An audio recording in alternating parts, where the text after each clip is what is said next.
Greetings, Ranger fans. Jake here as we count down our 100 weeks to our 100th and final episode of Database Rangers Power Reviews. And yes, I know it's been over a year, but I don't believe I ever technically said that they would be 100 consecutive weeks. I'm going with that interpretation of events. Nice to see you all in the chat. Welcome, Sean. Welcome, Rudy. Glad to see you here. Yeah, we are finally back to our DRPR commentaries. I know that it has been a while. I know that last year, after the 10-year anniversary, I had to take a break to focus on volunteering for the elections, and since then, I had to deal with some hard truths regarding the progress on 98, the recognition that I wasn't going to be finishing the finale in the timeline that I had really hoped. Really my goal had been to hit that 10-year anniversary. That did not happen. That was really hard for me to emotionally process. But I've really worked on a lot of things since then. 98 is now out and has been received well. I don't think that it was as perfect as it could be, but I feel like I got what needed to get in there, and that the fans were satisfied, which was the big thing that we needed to see. I don't know if we're receiving. It looks like we might be getting a little bit of buffering. I don't know if that's just because I've got things a little set up differently compared to the live streams I was doing for the last couple months. This is a slightly more complex setup. I have the cam link set up to be able to show the video that is up for commentary, so that two video setup does really wear down on my poor old laptop. So if you do experience buffering, please let me know, and I'll see what I can do about that, if anything. Okay, seems to have resumed healthiness. But yes, progress. So 98 is now complete. Progress on 99 is coming along. That being said, it is still not where I want it to be. So I'm not making any concrete promises regarding 99 yet. I will say that I did a lot of major filming this week. Yes, I am still finishing filming for 99. That one, I was taking care of a lot of pickup shots with stunts to fill in for little gaps that I hadn't quite taken care of in major scenes. So like all the major dialogue of those scenes was done. I just need to kind of fill in some transitions between the action beats. And then today I was working on the big final scene for 99. So I was working for the big final scene for 99. So I had my stuntman Yash was helping out with the big scene. There were some very complex shots in terms of things that we had to very carefully block out to make sure that everything was going to go well with the effects. And I think we made some really good progress today with that. It's not completed. I'm going to be continuing to try and film what I can tonight after the live stream, to again try and fill in for those transition bits that aren't quite there yet. Focus on some more dialogue for the final scene. But if I play my cards right, then hopefully, knock on wood, I should be able to wrap filming on 99 by the end of next week. And by then I hope to have a significant portion of it edited as well. I feel like right now, it's maybe a quarter of it edited, but it's coming along. I have that a lot of the process is just um, that footage processing and placement. And I've done a lot of that right now. When I say about a quarter edited, I mean like about a quarter of it is fully strung together, and just in need of some effects and things like that. And the rest of it is going to continue to string together. I have the footage in place. I'm working through it, um, and I'm finding all the little pickup shots that still need to be inserted in there. So I'm hoping that maybe by like the end of the weekend or the end of next or by the end of next week that I can get to that sort of halfway point in the editing, if not further. So that's some of our little housekeeping bits in terms of what progress has been taking place on the finale and our progress towards that. I had early morning filming on Sunday. Today I had the day off, so I spent the whole afternoon filming. My arms and legs are going to be extremely sore tomorrow, I am certain, with some of the moves that I was having to pull off. So, as always, thank you all for your patience, and let's dive into what we're really here for, which is to talk about 93. And before we do, let's not forget our 3 equally non-controversial phrases. So, number 1, say it with me, chat. Black lives matter. Number 2, say it with me, chat. Fascism is bad. And number 3, say it with me, chat.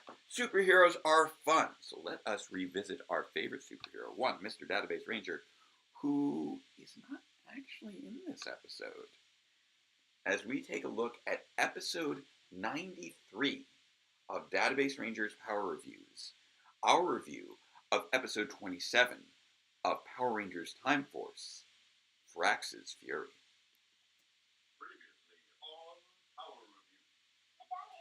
Here we go.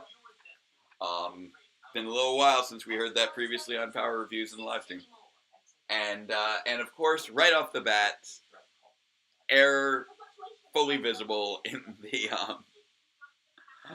the previously on segment. We have multiple errors, unfortunately. Wouldn't be Power Reviews without a few editing errors here and there.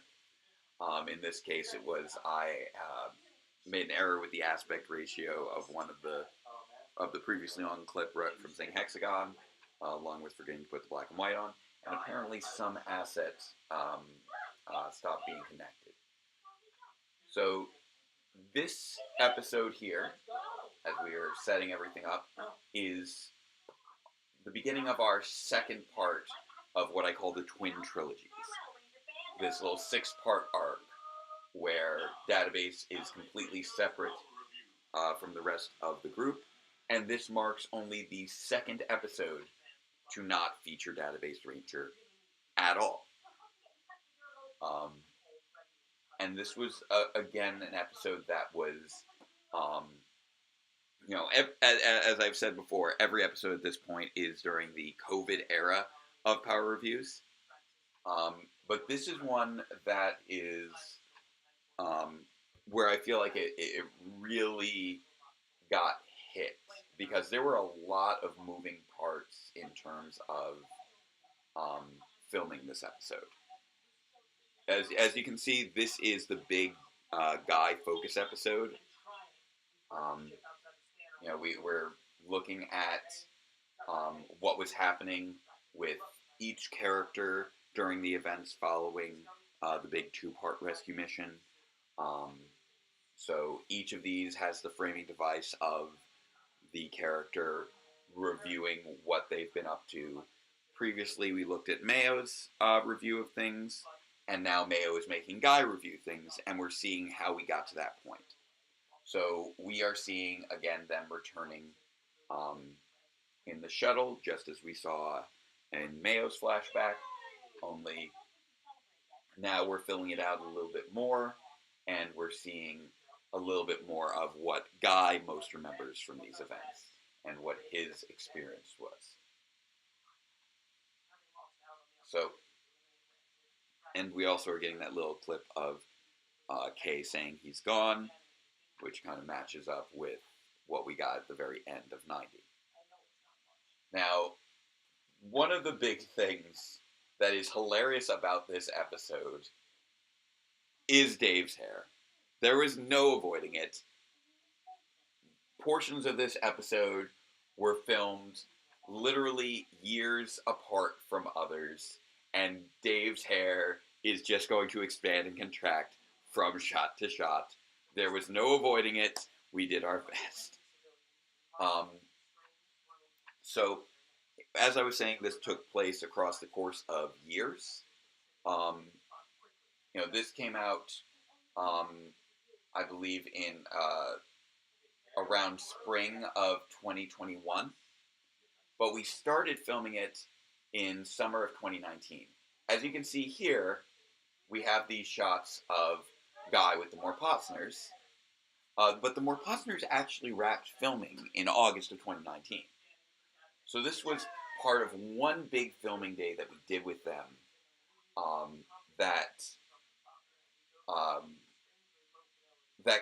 where we knocked out 89, 90, 91, 93, all the way up through the finale. And also that little bit right there where they were like, aye aye, and spin around to smash the keys. If I recall correctly, I think that was specifically the shot where Justin smashed his knee so hard against that console, and I felt so bad. And this is another bit that had to be filmed very carefully. This exchange between Guy and R Beta. R Beta really grew as a character across the course of year 3, and I really, I love R Beta, and I wish that, it's a shame that ultimately she had to kind of take a back seat towards the latter portion of the storylines here. And part of that is that Rachel, who plays R Beta, was moving away. She's one of my actors who has since moved away. I believe she was moving to Washington, D.C. And so she was another one where I had to film everything with her in advance before I wasn't going to see her again. So, I was hoping that at some point she'd come back to visit, but specifically in this case, this speech that I gave her was written like day of. This was like the last day that we had to film before she was moving away. I had not written the rest of this episode at that time. I just knew that I needed her for this scene to give Guy someone to play off of and to give her a clear role, demonstrating the perspective of sort of the ground troops of Alphabet Soup and how they felt about Guy being a mole. And it's just, I think, a strong humanizing moment. It gives some good perspective to Guy. But because I hadn't written the rest of it yet, because at this point I hadn't, I think I filmed this the same day that we were filming 87, when we had her flashbacks in the graveyard. So I was working on 87 at that time. 87 hadn't even come out yet. So I think this may have even been filmed before the Morpossners, if I remember correctly.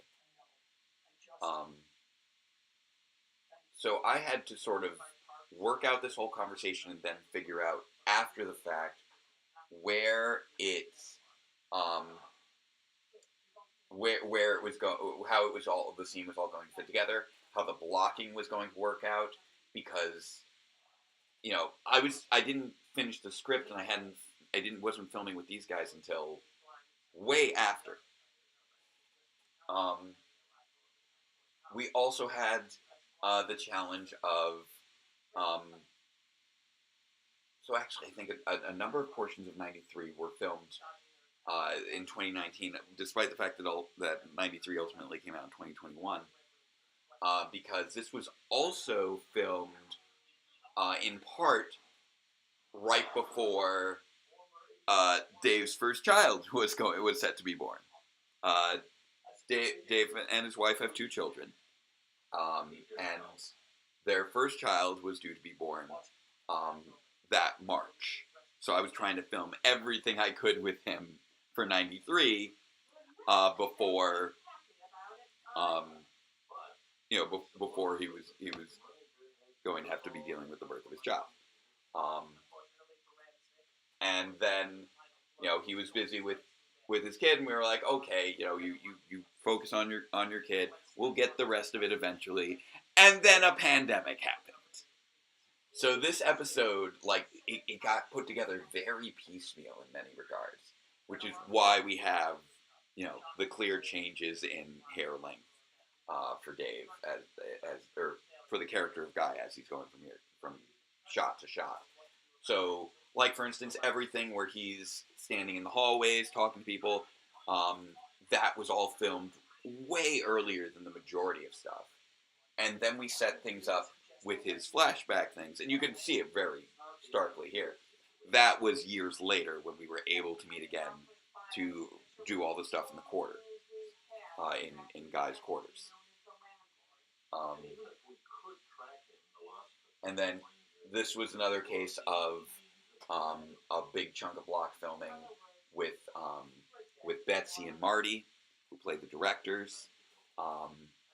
We filmed a bunch of we filmed this this scene along with, I believe, their scenes for '87 when they were warding off the swarm of demon children, or shadow children.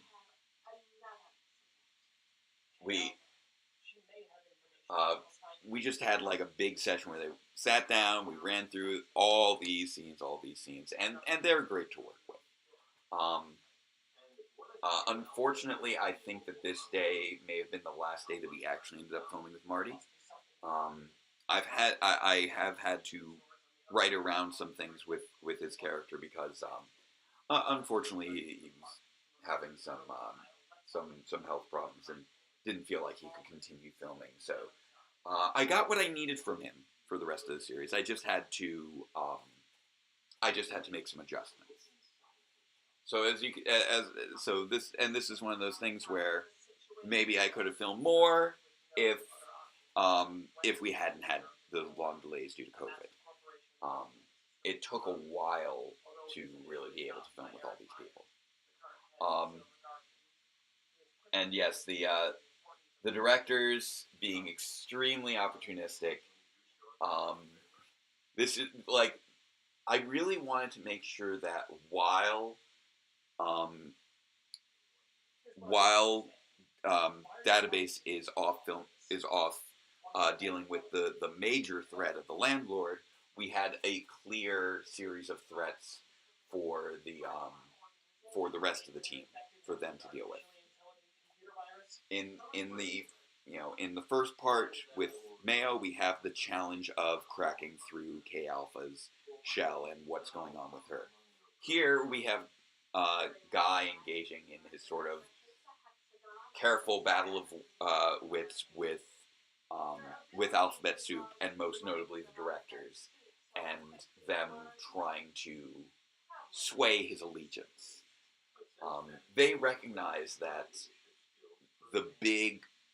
the two big players that were keeping them from being in control were Database and K. Database because he's a Power Ranger, K because she was able to technically take control of the ship, and they want to just be back in charge again.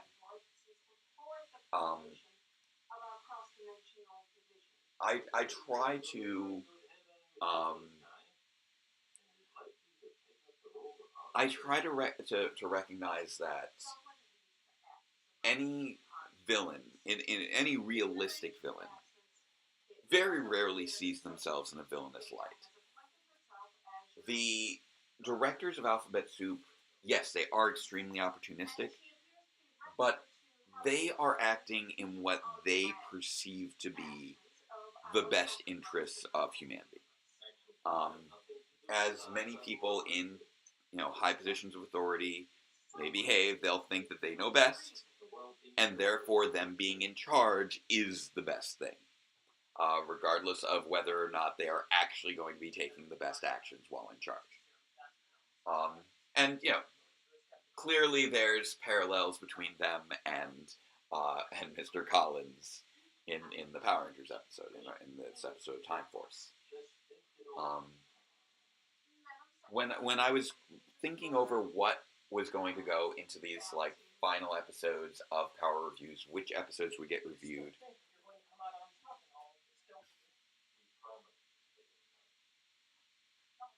I love that little smug moment of like, you think you're still going to win this? I'm like, well, we'll talk to you about it. It was just a very nice little moment there. But this episode, I felt was a very strong Time Force episode. It's one of the best Time Force episodes outside of the Destiny trilogy, and I knew I wasn't going to be really able to address the Destiny trilogy. Oh, and speaking of again, shots that were done separately from others. Um, we have the more Potsners again, just checking in, just reminding you that they're there and that they have that cat's cradle that's going to be relevant later. But also, as we just saw, the secretary leading Guy through the hall. Yeah, Guy wasn't there for that. Dave wasn't there for that. I was being Guy in that. So pretty much any time that you can't see Guy's like head, if you can't see the bottom of or if you can't see any portion of his face, it's probably because I'm standing in for him because he wasn't available at that time. So we keep his costume here for such an occasion whenever I need to stand in for Guy. Um,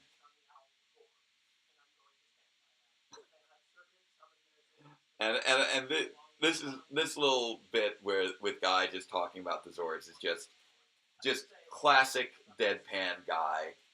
Um, just that perfect deadpan with the eyebrow raise that Dave has just kind of perfected across the course of the series. Um, I had to have some of the deadpan Guy reactions to the goofiness of Power Rangers. You know, Time Force is often seen as one of the more serious seasons, but it's still got that Power Rangers goofiness, and I like having that acknowledged. Um, I also had to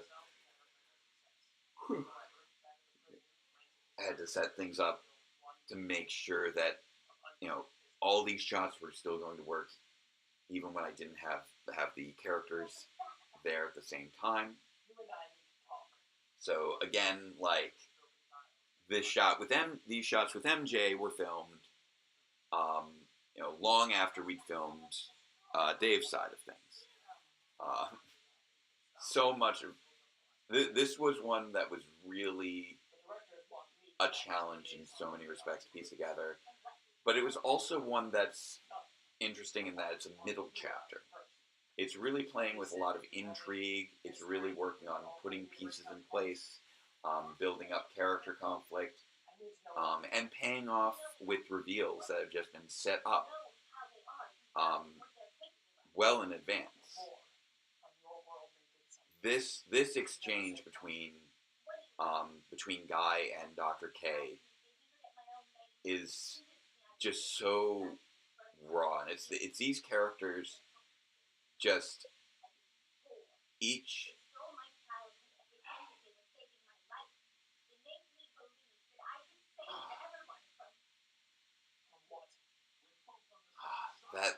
this little moment where we actually finally understand what happened to Hexagon in her timeline. We've had hints of it. We've touched on it, and now we know what Vengeance was built for.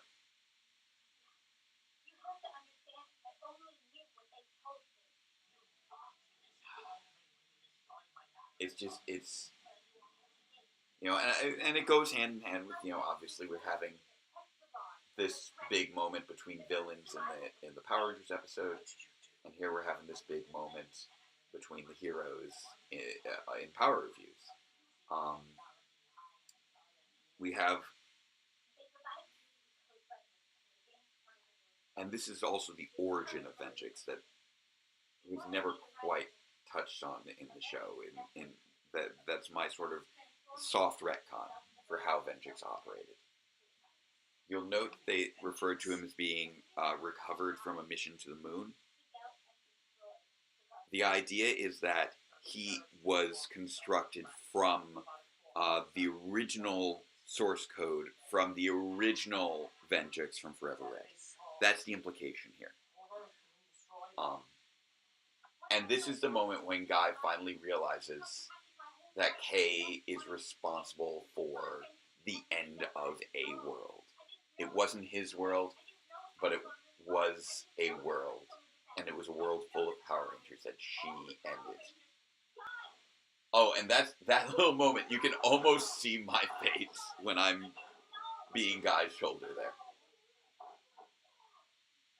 Oh, and there's our little composite with Kay and Mayo, who don't quite touch. But yeah, this whole episode was just pushing Guy to the edge. Guy's always angry, but this was really just his fury finally coming out, and having that explosion.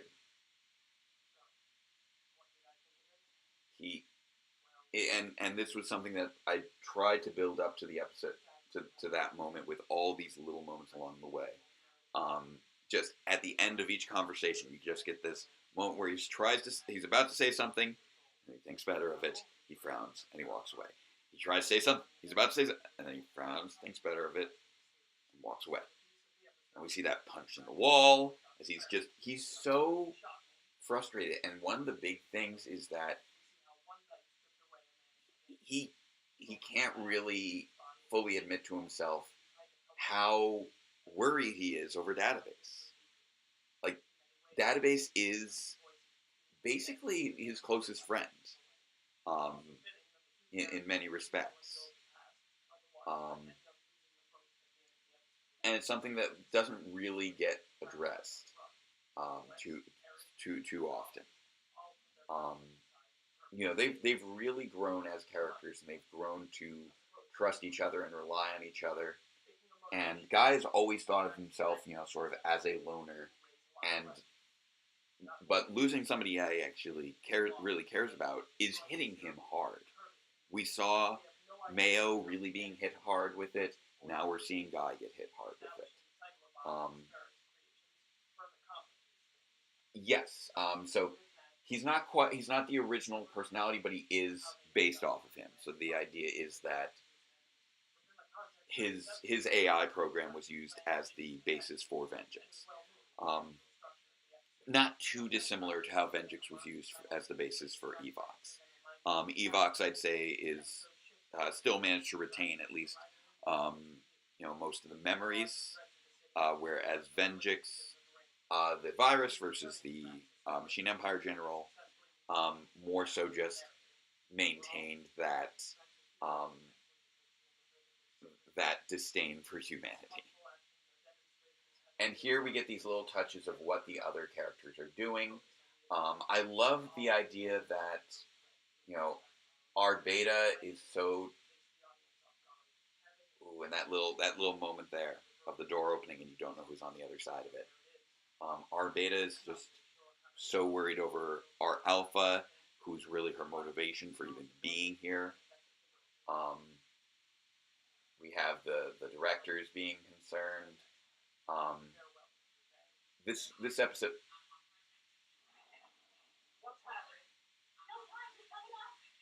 And this is, again, something we'll get a little bit more context on in the next episode. That Let the Power Protect Us at the very end. Which was also filmed separately from all those other door shots. So there we go. Episode 93. A lot of stuff happens character-wise. Not a whole lot plot-wise, but a lot character-wise. And as I mentioned before, that reveal with regards to Hexagon was something that was foreshadowed way back in episode, I think it was 49, um, when we first made mention of the Rift and all that business, because that was um, when Kay first said that Hexagon no longer exists, and that was that one clip that I had the error with in the previously on segment, because it was one that I hadn't used in a while and I had to go looking for. Um, just again, just doing that very long game foreshadowing. In this case, a foreshadowing of 44 episodes. Um, it's kind of weird because these come out, these take so long to come out, but when I was working on the first 50 episodes, I had a pretty clear idea of what I wanted to do for the next 50. I just wasn't expecting the next 50 episodes to take 10 times as long as the first 50. Um, that's what it's been basically. Um, so 93 is definitely a moment of transition, as we are again moving through this middle chapter. And one of the things that was really tricky was when working out the Twin Trilogies was deciding exactly how much to reveal at which point in which storyline.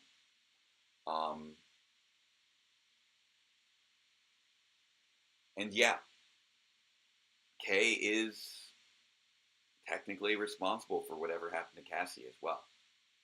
Um, and that's another thing to recognize. That is something that they haven't really. There's so many different things the characters just don't have time to process a lot of the time. Um, and honestly, I think that makes for some really um, good storytelling opportunities. Like,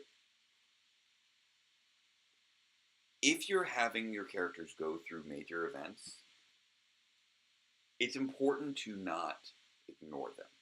Major emotional events. Um, you need to sort of recognize, okay, this character is going to need to process this. When? These characters are going to need to talk this out. When?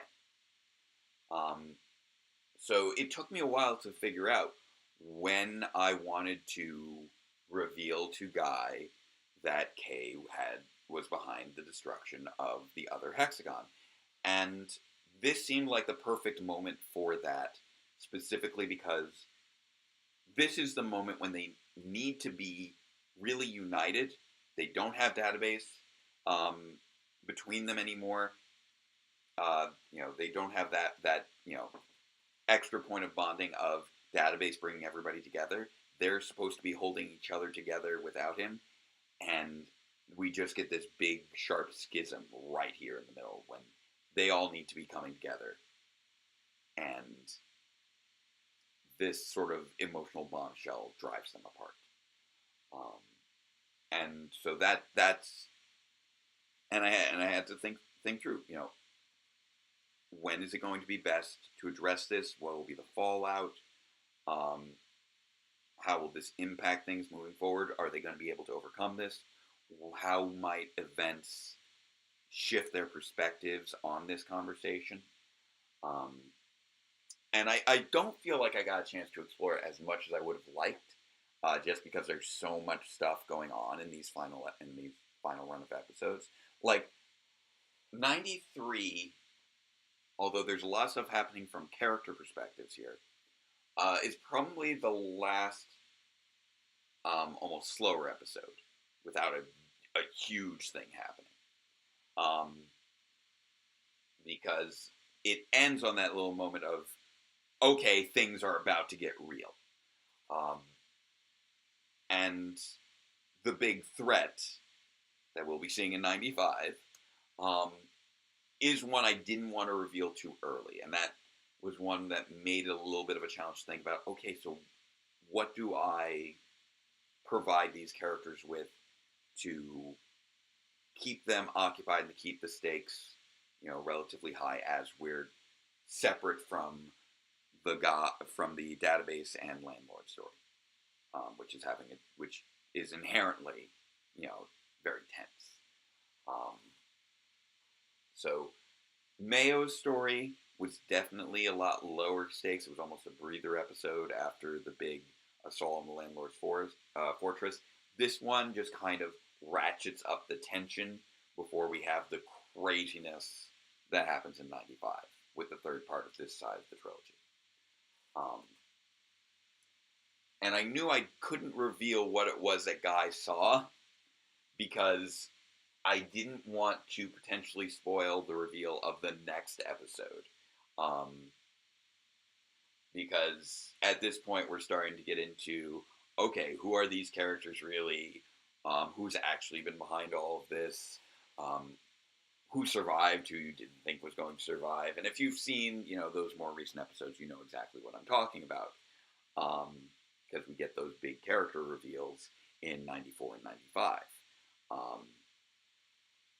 And so this one, I had to keep playing things a little close to the vest, and I'm glad that I had all those character moments sort of in my back pocket to pay off here, to make sure that there would still be effective drama in this episode.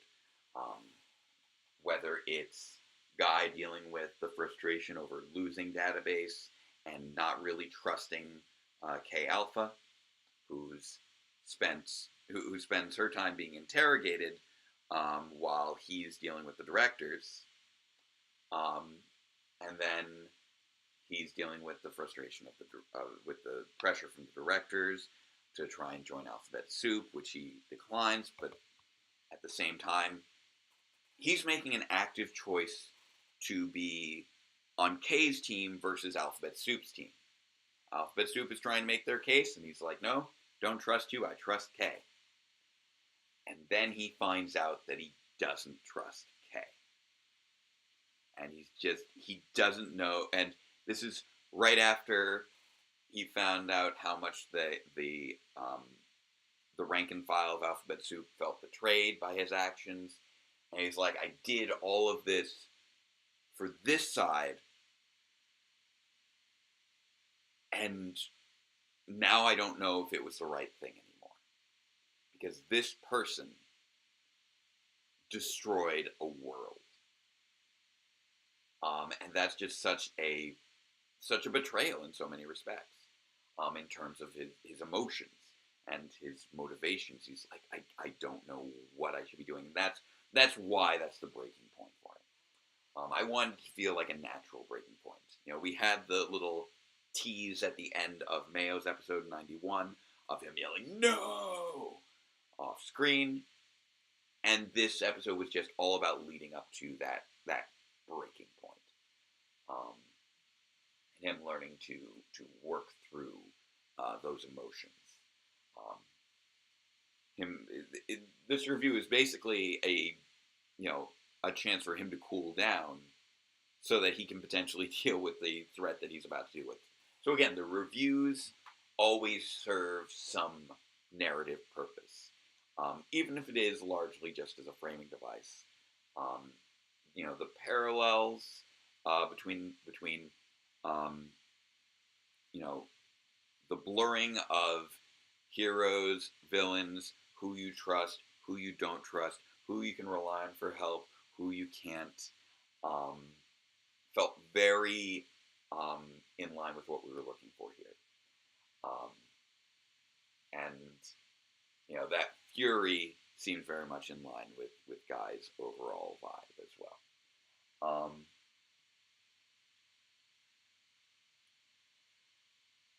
And yeah, it's hard to say exactly what happened to everybody with the destruction of Hexagon.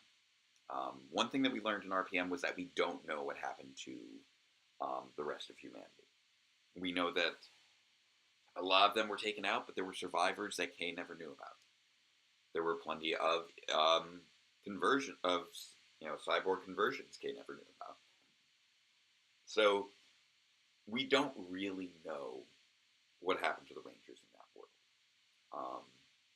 We've seen events in Power Rangers, most recently with Cosmic Fury, where Earth is under threat of invasion,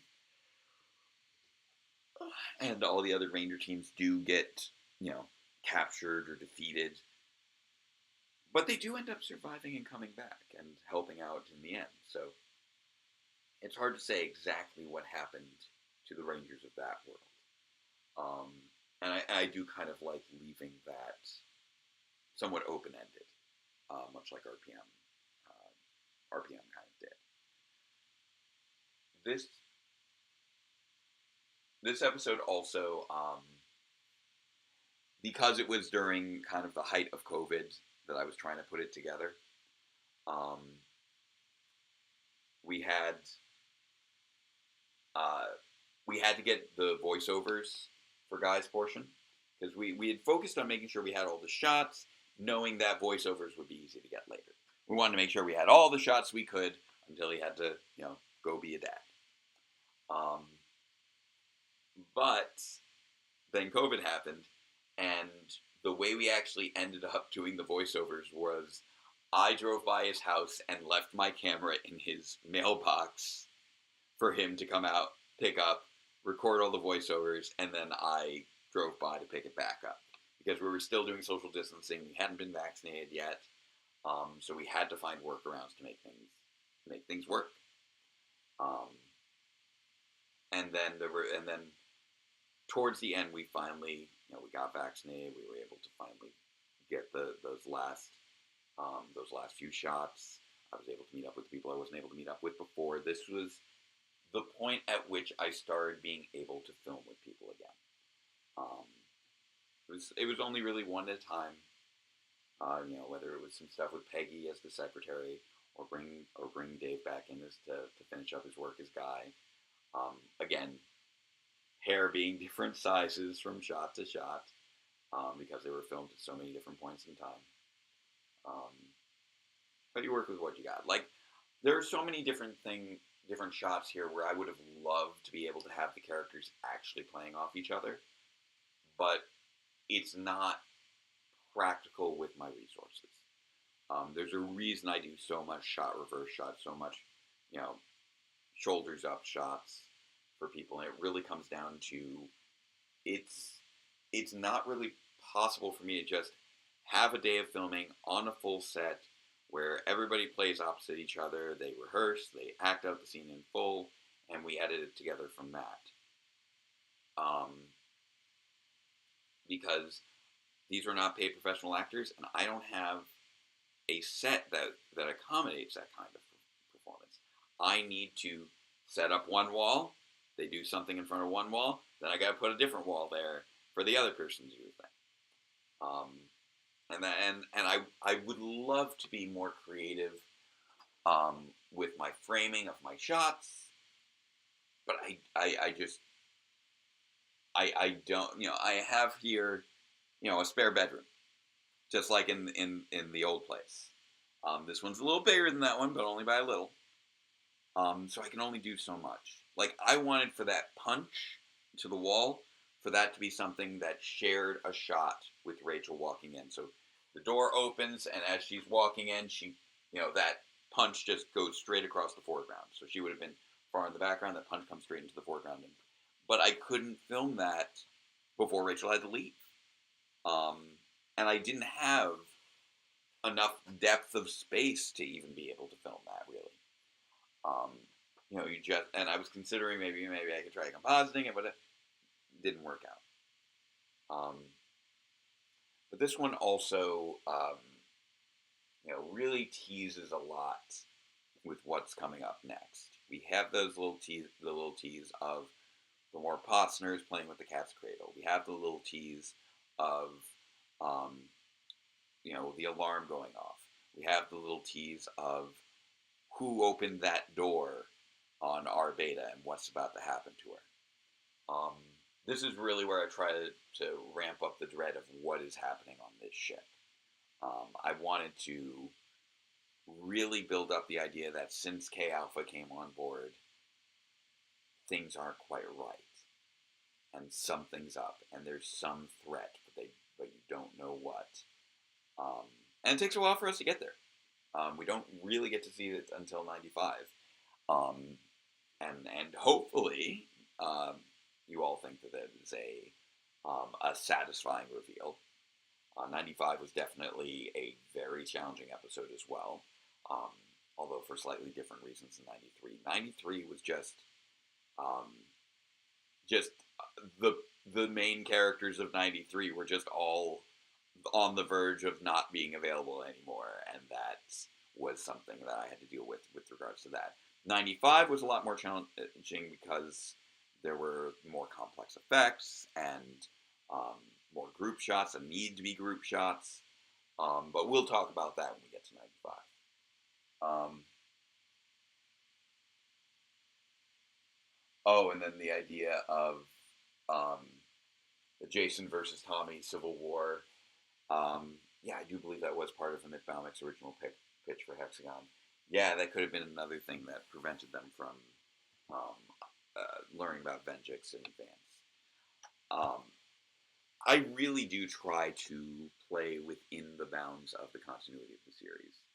Um, the idea that Kay did not know about Power Rangers really, but she may have known about Hexagon and having it be framed as a threat.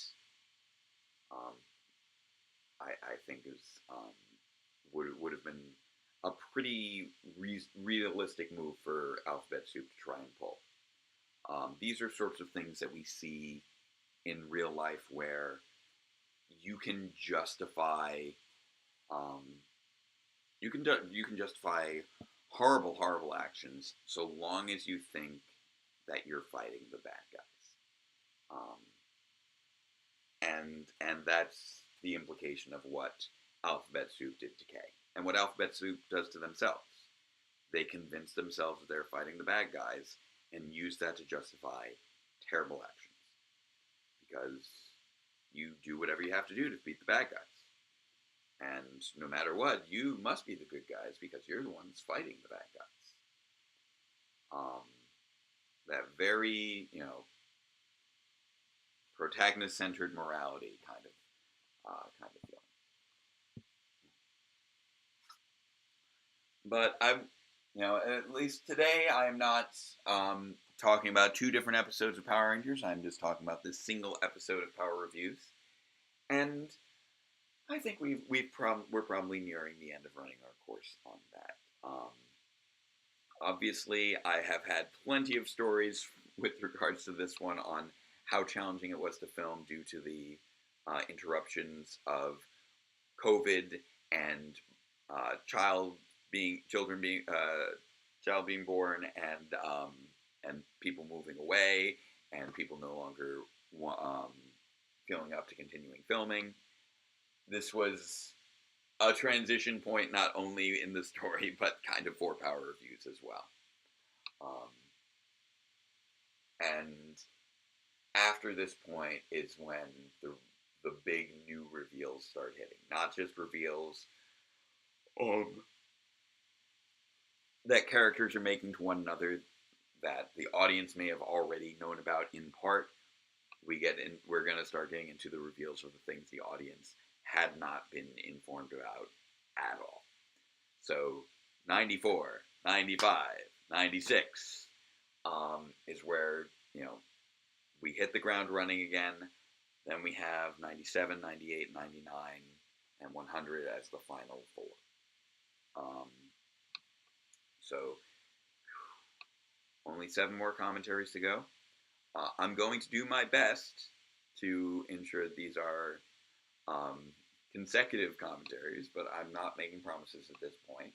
My goal is to finish Power Reviews this year, and although it's definitely a very challenging goal right now, I'm not going to rule out that it's still potentially possible.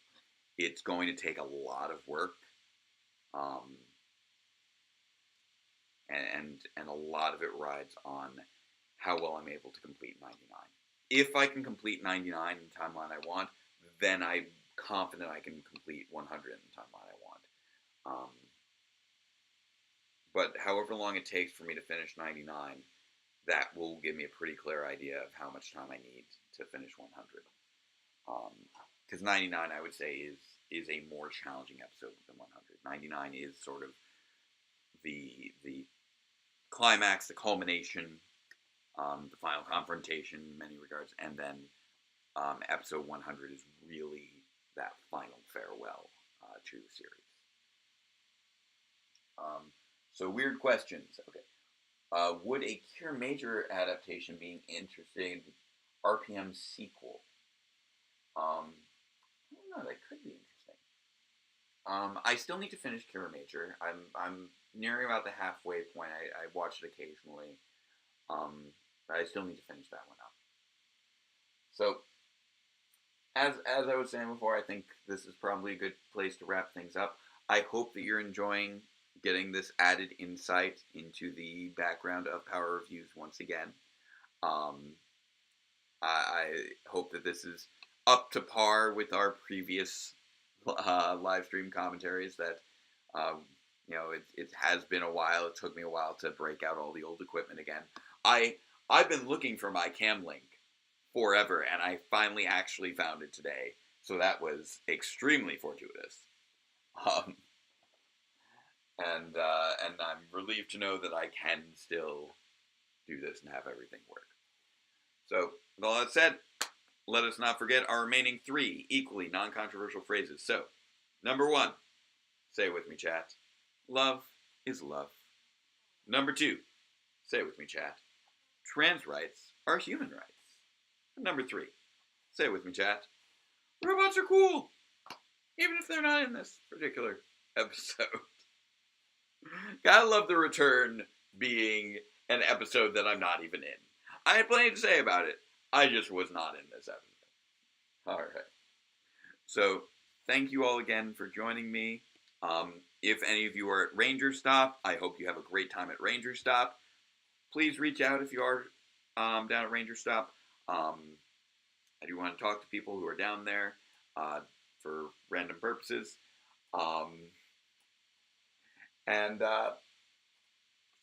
Well, until next time, farewell, Ranger fans, and let the power protect you.